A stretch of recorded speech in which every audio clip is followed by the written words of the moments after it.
Alamin naman po natin ang detalye kaugnay ng isang lalaki na patay matapos mawala ng preno ang sinasakyan nilang truck sa Mariveles, Bataan.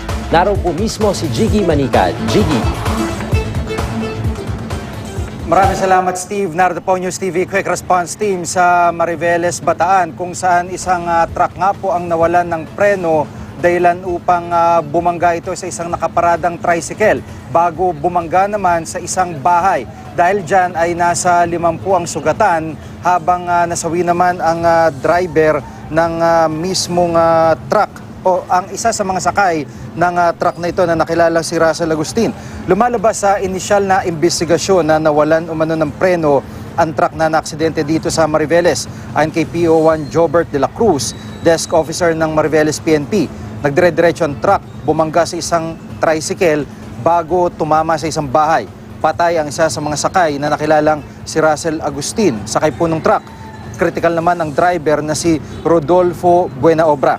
Nasa 50 iba pang sugatan na pawang mga construction worker, dinala sa iba't ibang mga ospital dito sa Bataan ang mga nasugatan.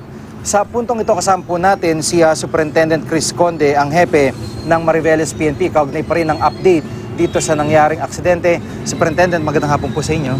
Magandang hapon po sa inyo lahat. Apo, at dito po sa pangyayari, nakipag-ugnayan na po ba yung mismo may-ari ng truck para dun sa, kumbaga, parang pananagutan din po nila? Sa ngayon po, hindi pa po sila kumukontak sa amin, pero yung amin pong mga investigador patuloy pong nakikipag-usap sa mga biktima o para malaman po kung sila ay magpapail ng kaukulang kaso dun sa insidente.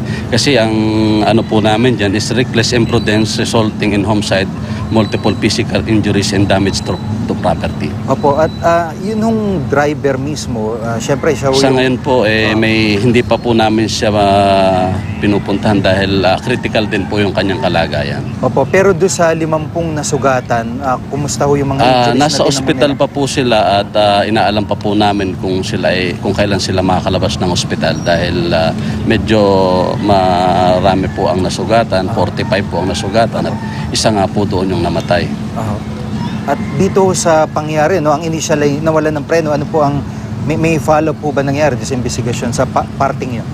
Sa ngayon po yung sasakyan hindi pa po namin ginagalaw at iimbestigahan pa po namin kung ano talaga po ang naging sanhi ng pagkawala ng preno ng kanilang sasakyan. Opo. Pero possible po doon overloading po yung truck kasi mini dump truck lang po yun pero ang sakay nila is more or less 50 na hindi naman dapat talagang sakyan ng tao yun dahil yun po ay hakutan lang ng mga kagamitan. Opo, kumbaga ginawa nilang panghakot ng mga trabahador.